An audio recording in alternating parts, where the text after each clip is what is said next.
Hello, আসসালামু আলাইকুম guys. সবাই কেমন আছেন? আজকে আমি মাত্র 150 টাকার সাহায্যে একটি পাওয়ার ব্যাংক বানাবো। কারণ এই ব্যাটারির দাম 40 টাকা এবং সার্কিটের দাম 110 টাকা।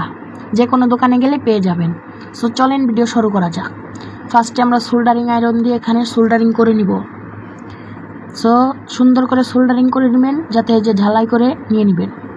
নেওয়ার পর আপনারা টেপের সাহায্যে বা গ্লুগানের আঠার সাহায্যে এই পাওয়ার ব্যাংকের সার্কিটটি বসিয়ে নেবেন এইভাবে ব্যাটারির সাহায্যে। আমার কাছে গ্লুগানের আঠা নেই, তাই আমি টেপের সাহায্যেই করে নিলাম।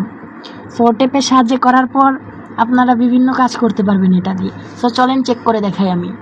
সো এইভাবে একটি কট নিয়ে নেবেন, মোবাইলের চার্জারের কটটি এখানে লাগিয়ে নেবেন। সুন্দর লাগানোর পর আমি একটি লাইট বানিয়েছি। এই লাইটটির ভিডিও পরবর্তী ভিডিওতে আসবে। সো লাইটটি আপনারা লালের সাথে লাল দিবেন, সাদার সাথে সাদা দিবেন। দেওয়ার পরই আপনারা বুঝতে পারবেন আসল মজা। দেখতেই পাচ্ছেন গাইস, কত সুন্দর জ্বলছে, বাহ! পুরা এসি ডিসি লাইটের মতো। এভাবে আপনারা লাইট বানিয়ে পড়ার টেবিলে সাজিয়ে রাখতে পারবেন, অন্ধকারে কাজ করতে পারবেন। আজকে আর নয়, এই পর্যন্তই। সবাই ভালো থাকবেন। আসসালামু আলাইকুম।